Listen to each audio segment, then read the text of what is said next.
السلام علیکم، welcome back to my YouTube channel random stories. کیسے ہیں آپ سب؟ امید کرتی ہوں خیریت سے ہوں گے۔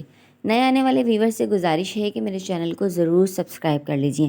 بڑھتے ہیں اپنے ناول زندگی کے نگار خانے میں کی چوتھی اور آخری قسط کی جانب۔ جگہوں کا حسن انسانوں سے ہوتا ہے مس مزاپ، وہ سنجیدگی سے بولا تھا۔ لہجے میں کچھ خاص بات تھی جسے وہ اپنی بے پرواہی میں محسوس ہی نہ کر سکی۔ تو کیا یہاں کے لوگ اچھے نہیں؟ بلا شبہ بڑی سادگی سے دریافت کیا گیا تھا۔ یا وہاں کے لوگ زیادہ بھا گئے ہیں آپ کو؟ لاولی پن سے سوال کر کے نگاہ اٹھائی تو شاذر نے ایک نظر اس کی آنکھوں میں دیکھا تھا، مگر جواب دینے کے بجائے چچی کو آواز دے کر قہوہ منگا لیا۔ جانے اس کی آنکھوں میں کیا تھا، وہ نظر چرا گئی۔ آپ پئیں گی؟ اس سے پوچھا تو اس نے بلا سوچے سمجھے ہی نفی میں سر ہلا دیا۔ بقیہ 4-5 دن جیسے پڑ لگا کر اڑ گئے۔ پھپھو نے صحیح کہا تھا، یہاں کا نظارہ تو واقعی ہوش ربا تھا۔ اس نے ان گنت تصاویر کھینچ ڈالی، مگر سیری نہیں ہوئی۔ سخت سردی کے باوجود وہ پورا دن وادی میں گھومتے پھرتے، پھل کھاتے، ہنستے اور خوب مزے کرتے تھے۔ مظفر آباد کے مقابلے میں یہاں حسن بھی زیادہ تھا اور سرمستی بھی۔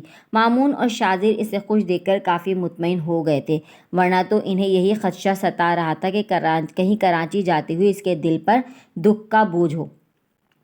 البتہ اس بے پناہ لطف کے باوجود پشمینہ اسے بہت یاد آئی۔ عجیب تھی وہ لڑکی بھی، نہ بولی نہ بات کی تھی، مگر جیسے دل میں اتر گئی تھی۔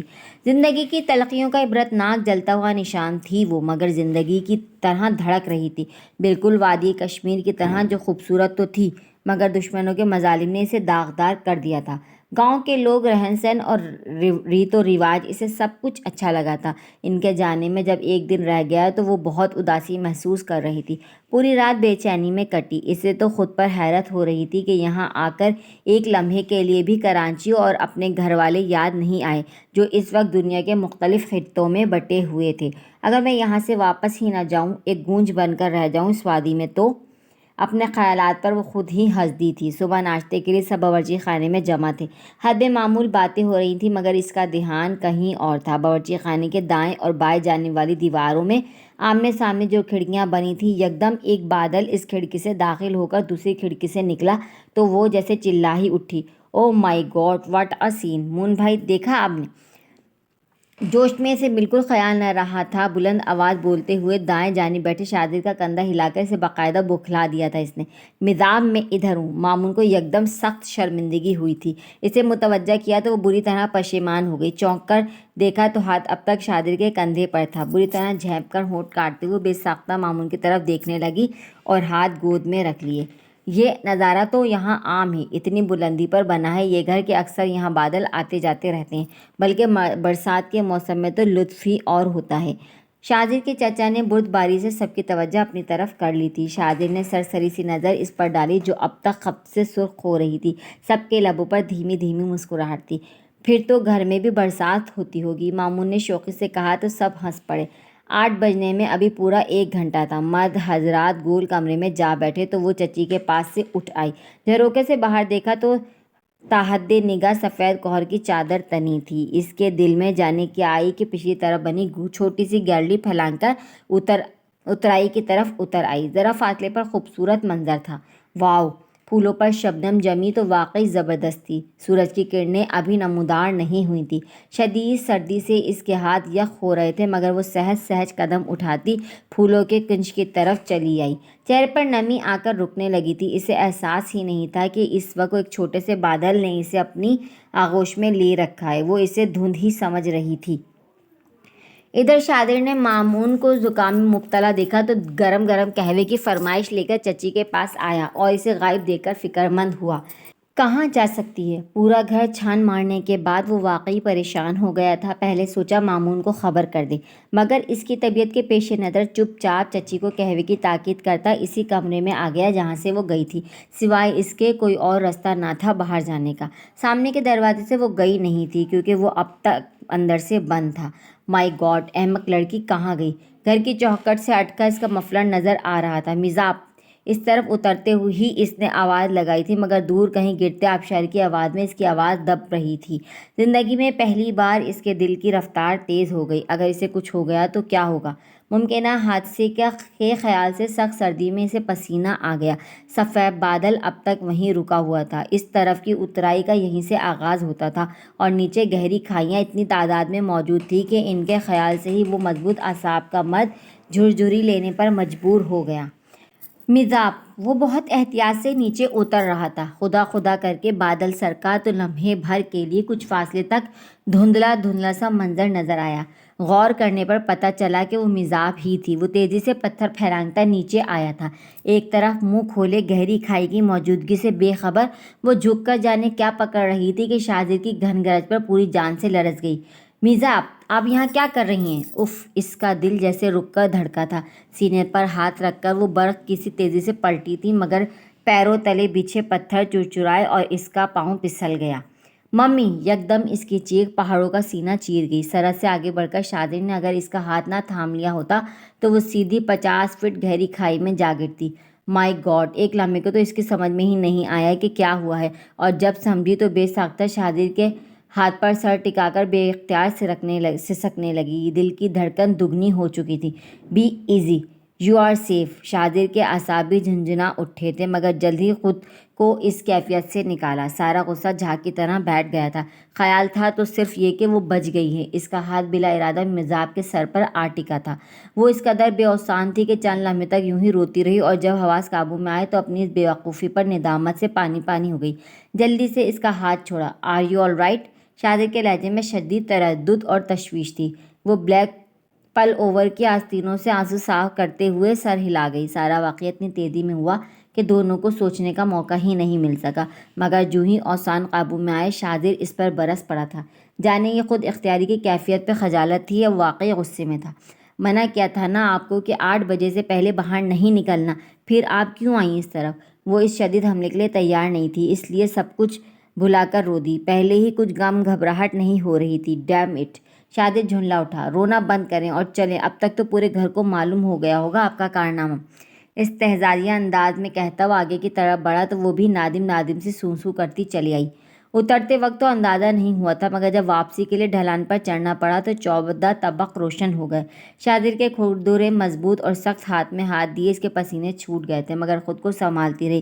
جس وقت گھر میں گیلری کے رستے داخل ہوئی، سامنے کھڑے مامون اور اپنے میزبانوں کو دیکھ کر بے تحاشا پشیمانی سے وہ سر جھکا کر رو پڑی۔ اچھا بس بھی کرو، چلو غلطی ہو گئی، آئندہ ایسا نہیں ہوگا۔ مامون نے حسب توقع بری طرح جھاڑا تھا اسے، جس پر چچی نے آگے بڑھ کر اسے سینے سے لگاتے ہوئے کہا تو وہ اور بھی کھل کر آنسو بہانے لگی۔ البتہ اس طرح جان بخشی ہو گئی تھی۔ دوپہر میں ان کی واپسی تھی۔ مامون سخت خفا تھا، بمشکل اسے منایا تو کہیں جا کر دل کو قرار آیا، جبکہ شاہزادے نے تو نظریں ہی نہیں ملا رہی تھی۔ کئی بار سامنا ہوا مگر وہ کنی کترا گئی۔ جانے اس کے کیا تاثرات تھے، مگر وہ اپنی بے خودی پر اب تک خود سے نظریں چرا رہی تھی۔ کیا سوچتا ہوگا وہ؟ کیسی لڑکی ہے یہ؟ بار بار یہی خیالات اسے ستاتے رہے اور وہ واپسی کے لیے چل دیے۔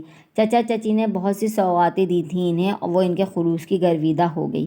جیپ کی پچھلی سیٹ پر وہ پہلے کی طرح بوجھمان تھی۔ حسین مناظر بھی تھے اور خوبصورت سفر بھی، مگر وہ چند گھنٹے پہلے وقوع پذیر ہونے والے اس خوبصورت حادثے کو بھلا ہی نہیں پا رہی تھی۔ شاہزادہ اونچے نیچے راستوں پر حسب سابق بڑی مشتاقی سے ڈرائیو کر رہا تھا۔ جب تک وہ ڈھلانوں سے اترتے رہے وہ بالکل ادھر ادھر توجہ نہ دے سکا، البتہ جب سیدھا راستہ درختوں میں گھرا سامنے آیا تو اس نے ایک بار پھر بلا ارادہ پیچھے کی طرف دیکھا۔ وہ آنکھیں موندے کچھ سوچتے ہوئے مسکرا رہی تھی۔ اس کی مسکان میں حجاب تھا، خوشی تھی، جانے کیا سمجھ کر وہ مبہم سا مسکرا دیا۔ مظفر آباد میں وہی ماحول تھا اور وہی آزردگی، مگر وہ دل میں کن من گرتی بارش کی صدائیں سن رہی تھی۔ پشمینہ اور صادقہ اسے دیکھ کر یوں خوش ہوئیں جیسے برسوں بعد ملی ہوں۔ انہیں صرف رات کو آرام کرنا تھا، پھر صبح فلائٹ تھی، مامون اور اس کی۔ شاہزادہ ساتھ نہیں جا رہا تھا، اسے یہاں آ کر پتہ چلا تو ایک لمحے کے لیے چپ سی ہو گئی۔ کئی دن سے اس کی رفاقت میں سفر کٹ رہا تھا اور آج اچانک جدائی کی خبر سننے کو ملی۔ ایک گہری سانس بھرتی ہوئی شاہزادہ کو دیکھنے لگی۔ آتش دان کے سامنے مامون کے ساتھ بیٹھا وہ ارد گرد سے یکسر بے نیاز نظر آ رہا تھا۔ اس کی نگاہیں بے خیالی میں اس پر جم گئیں اور کئی ثانیے یوں ہی اس کا حصار کیے رہتی، مگر یکدم گردن گھما کر اس کی طرف متوجہ ہوا تھا۔ اس نے بہت تیزی سے نظر جھکائی، مگر اس کی چوری شاہزادہ نے پوری حساسیت سے محسوس کر لی تھی۔ پوری رات وہ پشمینہ کو اپنے طور پر ساتھ چلنے کے لیے راضی کرنے کی کوشش کرتی رہی، مگر اس کے تیور انکاری ہی رہے۔ صبح وہ خاصی اداس تھی، جاتے جاتے پلٹ کر نانی اور صادقہ بھابھی سے بطور خاص گلے لگی۔ پھر آنا بیٹا، تمہیں دیکھ کر مجھے بہت خوشی ہوئی ہے۔ پشمینہ بھی کبھی ایسی ہی تھی، زندگی سے بھری۔ نانی نے اس کا ماتھا چوما تو ان کی محبت پر بھیگی پلکوں سمیت مسکرا دی۔ آؤں گی انشاءاللہ، بس جلدی سے پشمینہ کی شادی کر دیں۔ انشاءاللہ رب جوڑی بنانے والا ہے۔ نانی چاہتی ہیں کہ شادی کا کام ذرا سیٹ ہو لے تو ان دونوں کی شادی کر دی جائے۔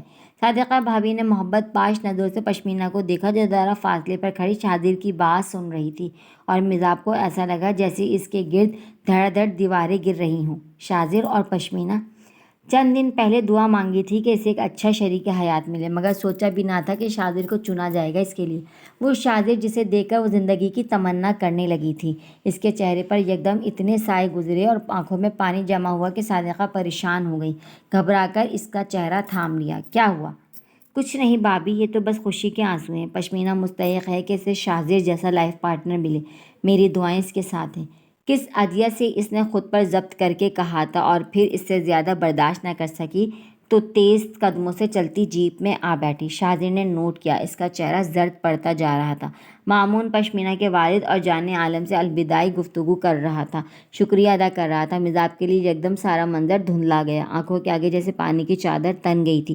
مظفر آباد آنا اور جانا اسے دونوں ہی راس نہیں آئے تھے۔ ایئرپورٹ تک شاذر نے ان کا ساتھ دیا تھا اور اس کی خاموشی بری طرح نوٹ کی تھی۔ مامون نے بھی کئی بار پوچھا، مگر وہ بھیگی آواز کے ساتھ کچھ نہیں کہہ کر ہر بار چپ ہو گئی۔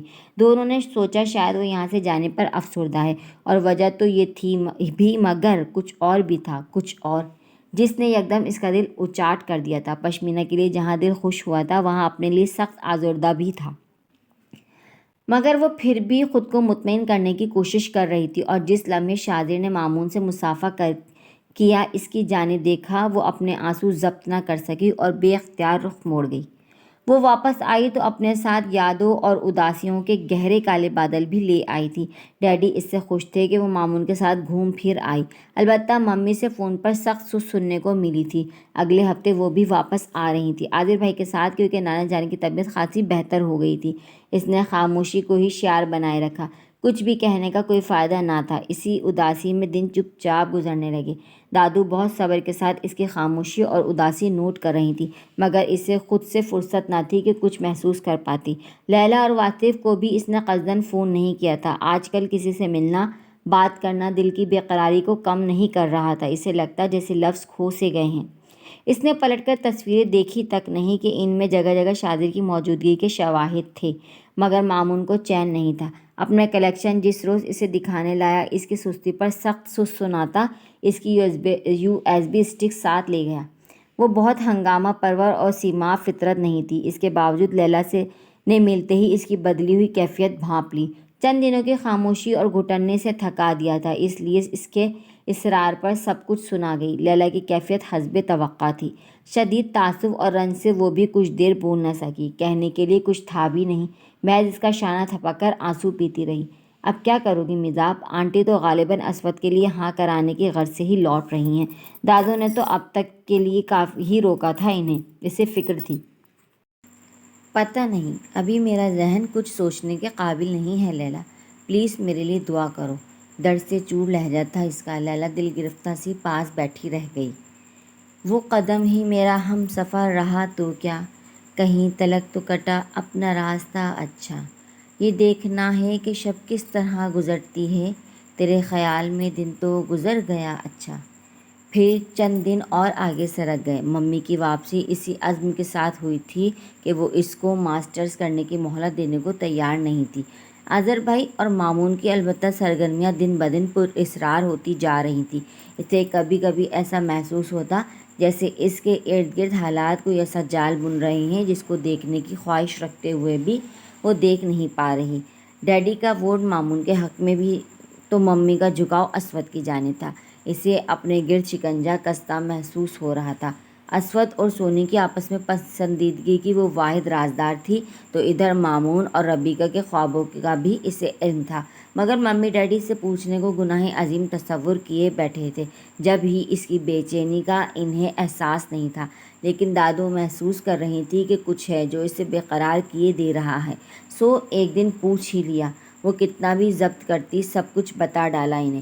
اسود اور مون بھائی دونوں کی خوشیاں کسی اور سے وابستہ ہیں دادو، بھلے اب میں کس طرح ان کی زندگی میں زبردستی داخل ہو جاؤں۔ تفکر اس کی آنکھوں سے مرتعش تھا۔ وہ تو ٹھیک کہا تم نے بیٹا، مگر جب ان کی ماؤں نے ہی تمہیں پسند کیا ہے تو کیا کریں؟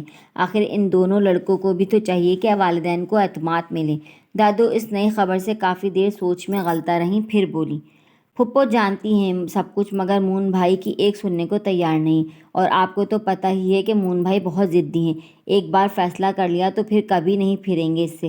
رہ گئے اسود، تو اس پر تو فی الحال کیریئر بنانے کی دھن سوار ہے، پتہ نہیں خالہ جان کو کیا جلدی پڑ گئی ہے، سب کی کہہ رہی ہو، اپنی بھی کچھ کہو، تمہاری آنکھوں کو کیا ہو گیا، اتنی بجھی بجھی اور بھیگی بھیگی سی کیوں رہنے لگی ہیں؟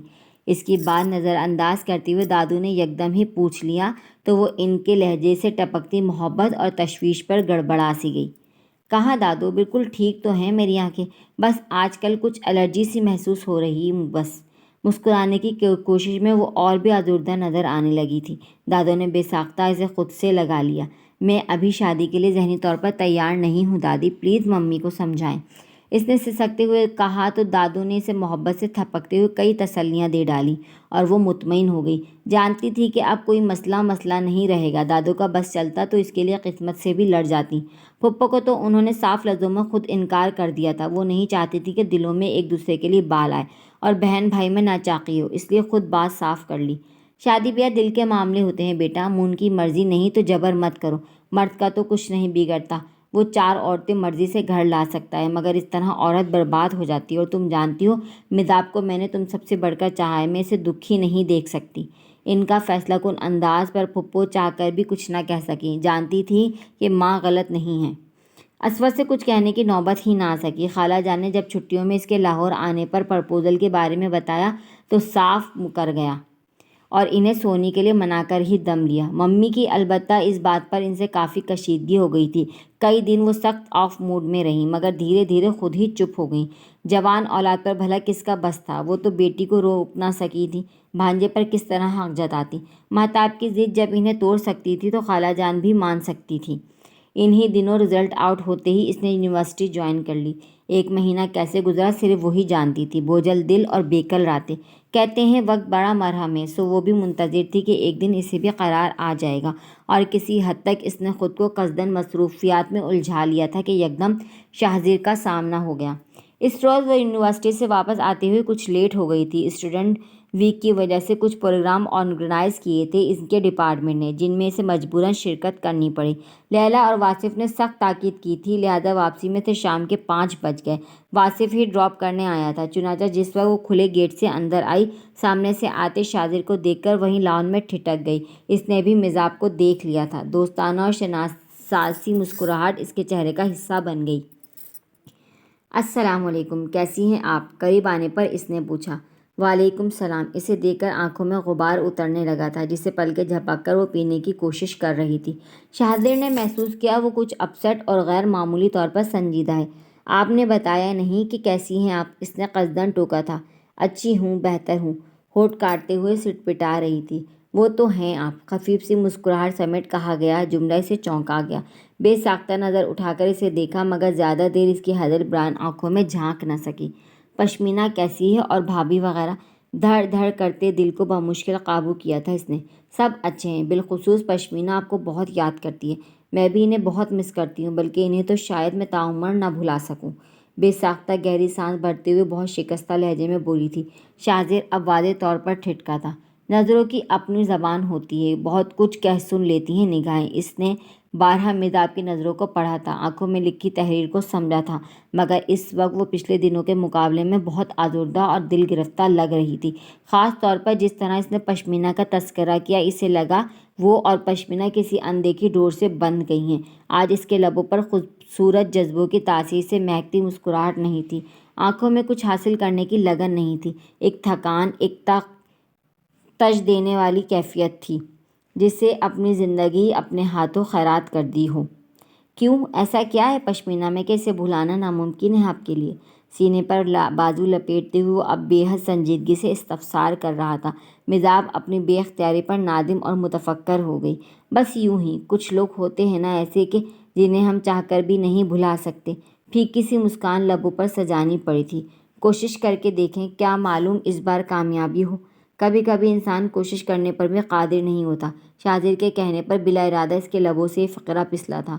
شاہزیر کچھ غیر مطمئن اور تفکر بھری نگاہوں سے اسے دیکھ رہا تھا، اور اس سے پہلے کہ وہ کچھ پوچھتا مزاب بول پڑی، اینی وے آئیے، آپ کو چائے پی کر جائیے گا؟ نو تھینکس، چائے کا موڈ نہیں ہے، مجھے عاذر سے کچھ کام تھا، ابھی جلدی میں ہوں، کافی پھر کبھی صحیح۔ اسے بغور دیکھا وہ کچھ الجھا ہوا باہر کی طرف چل دیا۔ مزاب نے اسے حد نظر تک جاتے ہوئے دیکھا تھا۔ آنکھوں میں اترتی نمی نے جب منظر دھندلا دیا تو بادل نخواستہ وہ اندر چلی آئی۔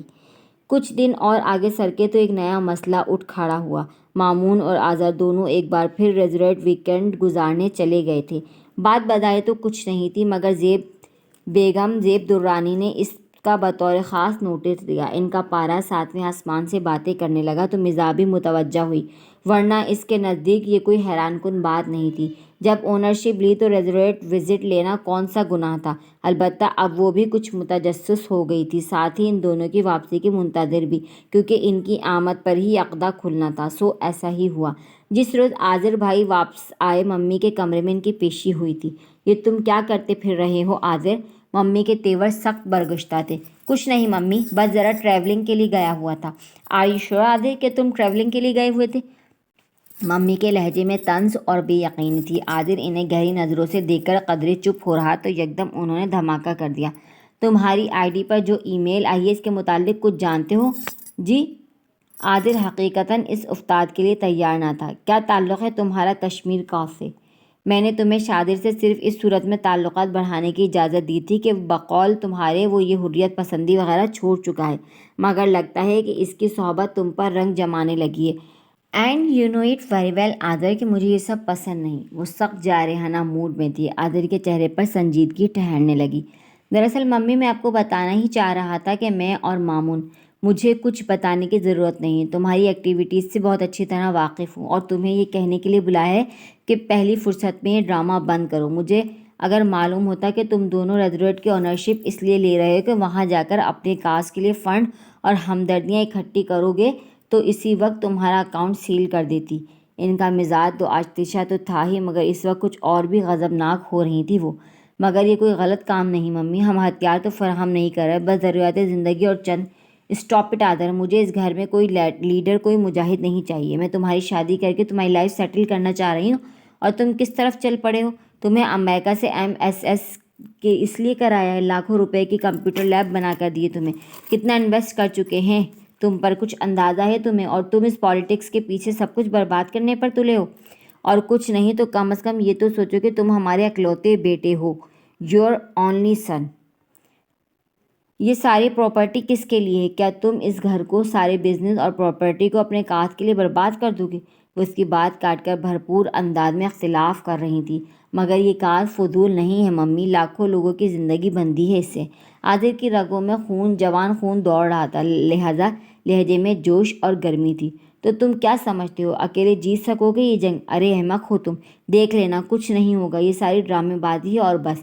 کشمیر نہ آزاد ہوگا نہ پاکستان سے اس کا الحاق ہوگا۔ یہ جنگ ایک غیر منتج مہم ہے جس سے صرف جانوں کا ضیاع ہے، دیٹس آل۔ زیب درانی طنز سے کہتے ہوئے انتہائی شفاف تجزیہ پیش کر رہی تھی۔ جاؤ ملو جا کر ان مجاہدین سے جو اپنا جہاد چھوڑ کر یہاں چلے آئے ہیں، کیا بتاتے ہیں وہ؟ جانتے ہو یہی کہ اس جنگ کا کوئی انجام نہیں، نہ دشمن مخلص نہ دوست، ورنہ 50 سال گزر جانے کے باوجود بھی یہ مسئلہ لائقن نہیں رہ سکتا۔ کشمیر میں بھی 3 نظریے ہیں، 3 گروہ ہیں۔ ایک کہتا ہے آزادی کے بعد پاکستان سے الحاق، دوسرا صرف آزادی مانگتا ہے یعنی نو الائنسنس، اور تیسرا کہتا ہے کہ اس بحث کو چھوڑو، فی الحال لبرٹی حاصل کرو پھر فیصلہ کرنا۔ مگر کیا ہوا اب تک، اور کیا ہو سکتا ہے اب؟ بھارت اپنا انگ اٹوٹ رکھنا چاہتا ہے، اور یہاں محض سیاسی مفادات عزیز ہیں سب کو۔ وہ بری طرح زہر خوند ہو رہی تھی۔ مگر ایسے لوگوں کی تعداد محض گنی چنی ہے ممی، ورنہ 90% لوگ تو حمایت کرتے ہیں۔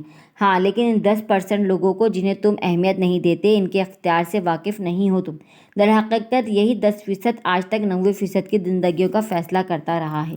زیب درانی کی پالیٹکس پر اس قدر نظر تھی، اسے اندازہ نہیں تھا۔ وہ ہمیشہ یہی سمجھتا رہا کہ انہیں سوشل ایکٹیویٹیز اور بزنس بڑھانے کے علاوہ کسی چیز سے دلچسپی نہیں، مگر ایسا تھا نہیں۔ ان کا انداز دو ٹوک تھا اور بات اس قدر حقیقت پر مبنی تھی کہ عادل کچھ بول ہی نہ سکا۔ اس لیے کہتی ہوں کہ تم ان فضولیات میں وقت برباد مت کرو۔ میں نے تمہاری لڑکی دیکھ لی ہے، کچھ ہی دنوں میں ان لوگوں کو انوائٹ کر رہی ہوں، مل لینا تم بھی۔ میں اور تمہارے ڈیڈی چاہتے ہیں کہ تمہاری اور مزاج کی شادی ساتھ ساتھ ہو جائے تو اچھا ہے، تاکہ گھر میں سناٹا نہ رہے۔ بس یہی کہنا تھا، امید ہے تم سمجھ گئے ہوں گے۔ سو اب جاؤ، اور ہاں، مجھے دوبارہ شکایت کا موقع نہیں ملنا چاہیے۔ تیز لہجہ، حکیمانہ انداز اور فیصلہ کن جملے، عادل چپ چاپ کمرے سے نکل آیا۔ سامنے ہی وہ کھڑی ساری باتیں اس نے سن لی تھی۔ چہرے پر جوش اور مسرت کی سرخی تھی۔ عادل کو دیکھتے ہی وہ آ کر اس کے کندھے سے لگ گئی۔ I am proud of you Adil بھائی، بلیو می، مجھے یقین ہی نہیں آ رہا کہ آپ اتنے گہرے ہیں، کیا کیا کر گزرے اور ہمیں معلوم ہی نہ ہو سکا۔ عادل ان کے انداز پر بردباری سے مسکرایا تو اور اس کا سر تھپکا۔ یہ شوبز نہیں ہے گڑیا کہ ہر بات کا پروپیگنڈا کیا جائے۔ ہاں مگر آج کل تو ایسا ہی ہوتا ہے، یہی ٹرینڈ بن گیا ہے، وہ بولی۔ لیکن تمہارے بھائی کو آؤٹ آف دا وے جانا ہی اچھا لگتا ہے، معلوم ہے نا تمہیں۔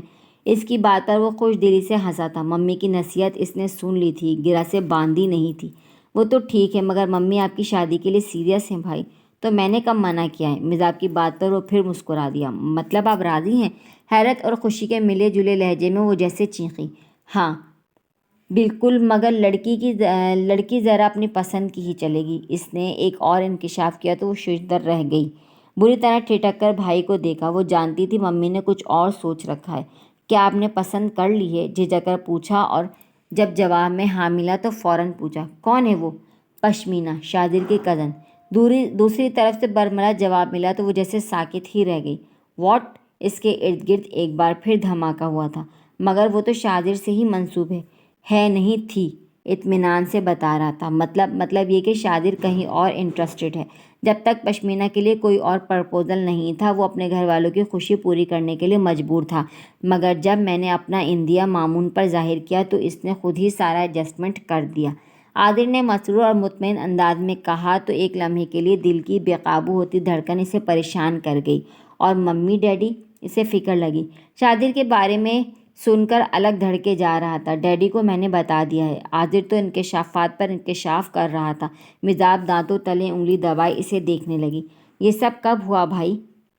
اس کی حیرت تمام ہونے کا نام نہیں لے رہی تھی۔ انفیکٹ میں پشمینہ کو جب سے جانتا ہوں، جب وہ یہاں علاج کے لیے لائی گئی تھی۔ سچ تو یہ کہ سب سے پہلے اس کے حسن نے ہی اسیر کیا مجھے، پھر اس کے ساتھ ہونے والے حادثے پر ہمدردی نے مجھے اس کی طرف متوجہ کیا، اور پھر پتہ ہی نہیں چلا کہ کب وہ مجھے اپنی زندگی کی واحد کمی لگنے لگی۔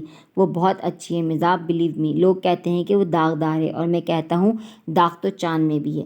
اس کے چہرے پر چھائی حیرت سے وہ جانے کیا سمجھا کہ تفصیل بتا کر اپنے جذبوں کی شدت کا اظہار بھی کر ڈالا۔ میں سمجھتی ہوں بھائی، آپ اپنے منجمد اعصاب کو وہ بمشکل معمول پر لا سکی، تو پھر تمہارا ووٹ آف فیور تو پکا ہے نا؟ یکدم وہ خوش دلی سے بولا تو وہ اپنی بے پایہ مسرت کا اظہار کرتے ہوئے دوبارہ اس کے کندھے سے لگ گئی۔ آئی لو یو بھائی، اور آپ کا ہر فیصلہ مجھے قبول ہے۔ ویسے ایک بات بتائیں، جب میں نے پشمینہ کو دیکھا تھا تو بلیو می آپ ہی کا خیال آیا تھا، مگر پھر ممی کا سوچ کر خود کو سمجھا لیا۔ مگر آج آپ نے میرا سر فخر سے بلند کر دیا۔ یو آر ریئلی گریٹ عاذر بھائی، بہت اعلیٰ ظرف ہیں آپ۔ جانے کس احساساتی کیفیت کی بدولت اس کی آنکھیں نم ہو گئیں۔ کوئی عظیم نہیں ہوتا سلی گرل، عظیم تو اللہ تعالیٰ ہے جو ہم جیسے کمزور انسانوں سے ایسے فیصلے کراتا ہے، ورنہ کہاں ہم اور کہاں یہ مقام۔ اللہ اللہ، وہ قصداً شوقی سے بولا تو وہ بے ساختہ مسکرا کر رخسار اس کے شانے پر رگڑتی جانے کیا کیا پلان کرتی رہی، اور عادل اسے یوں سننے لگا جیسے کسی چھوٹے بچے کی فرمائشیں سنی جاتی ہیں۔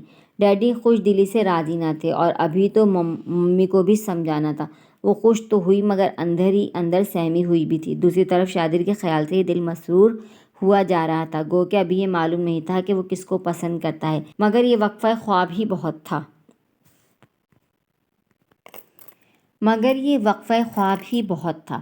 پھر یوں ہوا کہ جیسے کوئی بم بلاسٹ ہوا ہو۔ پشمینہ کے لیے ممی نے صاف انکار کر دیا تھا، جبکہ آذر بھائی کے تیور بھی انتہائی حتمی تھے۔ ڈیڈی بظاہر تو خاموش تھے، مگر اسے لگتا تھا کہ در پردہ وہ بھی ممی کے ہمنوا ہیں۔ دادو نے البتہ کھل کر آذر بھائی کی حمایت کی، ساتھ ہی ممی کو منانے کی کوشش بھی، جس کی خاطر خواہ اثر نہ ہوا۔ ممی نے انہیں بری طرح جھڑک دیا تھا، بقول ان کے بچوں کے بے راہ رو کرنے میں ان کا ہی ہاتھ تھا۔ دادو بیچاری پھر ایسی چپ ہوئیں کہ بول ہی نہ سکی، بس ڈیڈی کی طرف شاکی نظروں سے دیکھتی تھیں۔ ایک وہ تھی کہ بالکل خاموش تماشائی تھی، ممی سے بولنے سے پہلے ہی ٹوک چکی تھی، خبردار جو تم اس معاملے میں کچھ بھی بولی۔ خشمگین نظروں سے اسے گھور کر انہوں نے کھری کھری سنا دی، مگر ممی۔ اس نے کچھ کہنا چاہا مگر انہوں نے اسے بری طرح جھڑک دیا۔ پھر کئی دن اسی کشیدگی اور کشمکش میں گزر گئے۔ انہی دنوں یکے بعد دیگرے دو مزید واقعات روح پذیر ہوئے کہ جنہوں نے اسے بالکل ہلا کر رکھ دیا۔ مہتاب آپی اچانک ایک روز چلی آئی تھیں، ساتھ میں دو پیارے پیارے بچے بھی تھے۔ کتنی ہی دیر تو ہر کوئی اپنی جگہ ساکت رہا۔ سب سے پہلے مہتاب ہی بے قراری سے ان کی طرف بڑھی تھی، جسے باتوں میں بھرتے ہوئے مہتاب نے عادل کو خوشی بھرے تحیر سے دیکھتے ہوئے بے ساختہ سب ٹھیک ہو جانے کا اشارہ کیا۔ وہ تو یہی سمجھ رہی تھی کہ ممی آج بھی اٹھ کر چلی جائیں گی اور شاید ڈیڈی بھی، مگر جس لمحے دادو سے ملنے کے بعد وہ جا کر پہلے ڈیڈی کے گلے لگی اور پھر ممی کی طرف بڑھی تو اس کا دل ہی رک گیا۔ دونوں بچوں کو اپنے بازوں میں بھرے اس نے بے حد تشویش سے ممی کی طرف دیکھا تھا، جن کے چہرے پر پتھریلے تاثرات اس وقت یکدم ڈھیلے پڑ گئے تھے جب آپی نے ان کی گود میں سر رکھا۔ میں نے کوئی غلطی نہیں کی، مگر آپ کا دل دکھایا، اس لیے مجھے معاف کر دیں ممی۔ وہ اب بھی اتنی ہی انا پرور تھیں، البتہ اب ان کا لہجہ نرم ہو گیا تھا۔ شاید اپنی اولاد ہوئی تو اندازہ ہوا تھا۔ یوں بھی پچھلے دنوں ممی کی بیماری کی ساری رپورٹ دادو نے انہیں سنا کر سخت شرمندہ کیا تھا، اور جب بہت سمجھا بجھا کر معافی مانگنے کے لیے اصرار کیا تو شاید وہ اسی لیے شرمندہ ہو کر چلی آئی تھیں۔ مگر یہ سب اس کے قیاس ہی تھے۔ ممی نے جوں ہی انہیں گلے لگایا اور آنسوؤں سے سارا غبار صاف کر ڈالا، انہوں نے آذر بھائی کے لیے دونوں کو کنوینس کرنا شروع کر دیا۔ تب اسے پتہ چلا کہ آپی کو یہاں کس نے بلوایا ہے۔ اف، کتنے گہرے ہیں آذر بھائی بھی، ان کا ہر قدم بالکل شطرنج کے مہروں کی طرح ہوتا ہے۔ وہ نم آنکھوں سے ہنستے ہوئے بھانجوں کو پیار کرنے لگی، جن سے مل کر دل میں محبت کا سمندر ٹھاٹھے مارنے لگا تھا۔ دن پھر تیزی سے گزرنے لگے تھے کہ شادر کا پرپوزل ایک اور پتھر بن کر ساکت پانی میں ہلچل مچا گیا۔ وہ جتنا حیران ہوتی کم تھا۔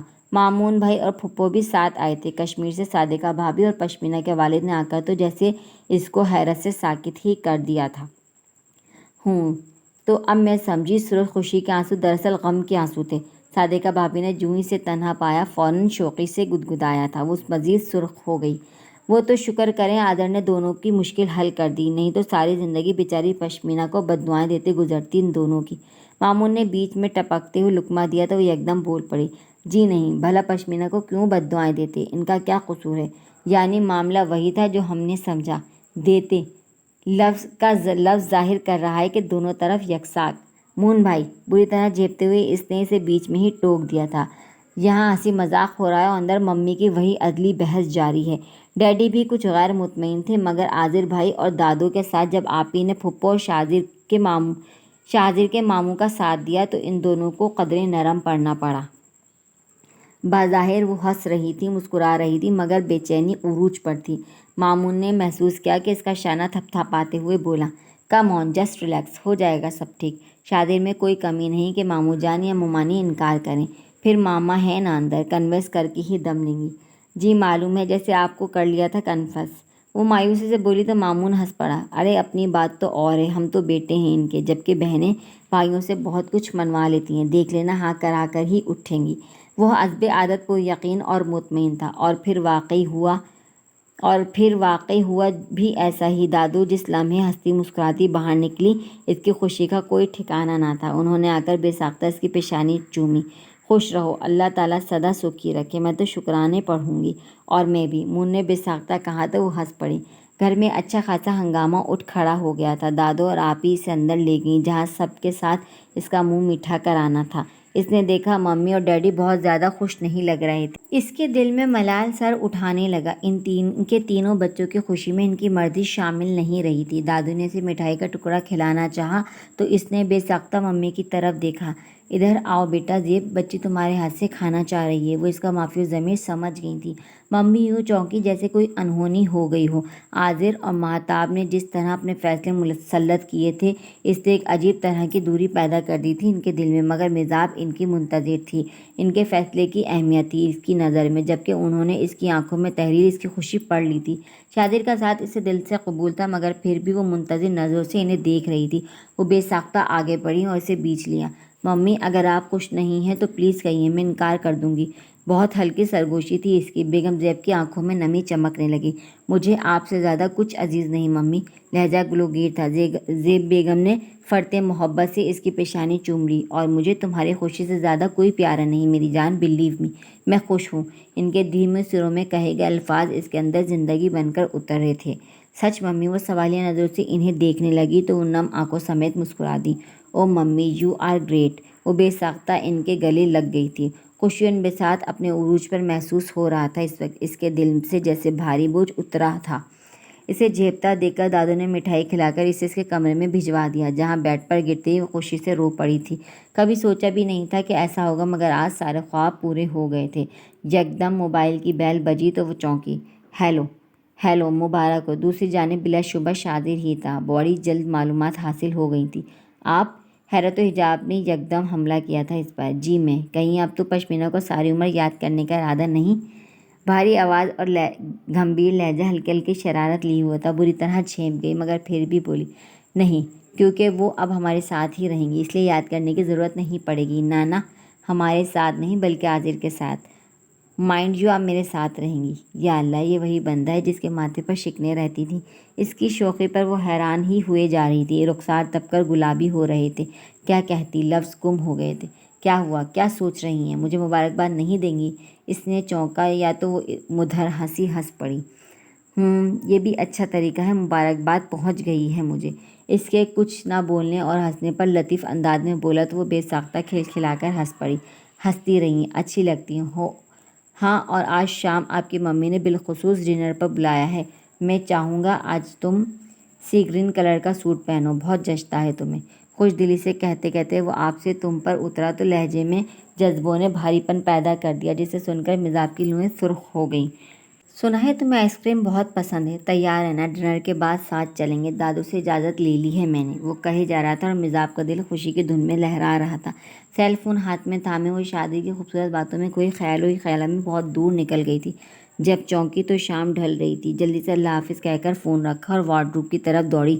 آخر کو سی گرین سوٹ بھی تو پریس کرنا تھا، اور اس کے بعد لیلا اور اسود کو فون کرنے تھے۔ اس کی خوشی میں اس کے دوست ہی شامل نہ ہوتے تو رنگ پھیکا رہ جاتا۔ زندگی کے نگار خانے میں اب خوشیوں اور مسکراہٹوں کی تصویریں آویزاں ہونے کو تھیں۔ ایسے میں ہر وہ شخص جو اس کے دل میں بستا تھا، اسے اپنی خوشی میں شامل کرنا ضروری تھا اس کے لیے۔ اور پھر جس طرح اسود اور لیلا نے اسے بے پایہ مسرت کا اظہار کیا، وہ احساس تشکر سے سجدے میں گر گئی۔ الحمدللہ، اے میرے پیارے رب، صد شکر تیرا، بلا شبہ تو رحیم ہے، تو مانگنے پر بھی عطا کرتا ہے اور بن مانگے بھی۔ اس گھر کی خوشیوں کو برکت اور دوام عطا کر، اے میرے مالک، اور ہمیں اپنے شکر گزار بندوں میں شامل فرما، آمین۔ ویورز، کیسا لگا آپ کو یہ ناول؟ کمنٹ باکس میں اپنی رائے کا اظہار ضرور کیجیے گا۔ ناول اچھا لگے تو شیئر کیجیے، لائک کیجیے اور چینل کو ضرور سبسکرائب کیجیے گا۔ ملتے ہیں دوبارہ آپ سے کسی اور بہترین ناول کے ساتھ۔ جب تک بہت سارا خیال رکھیے گا۔ اللہ حافظ۔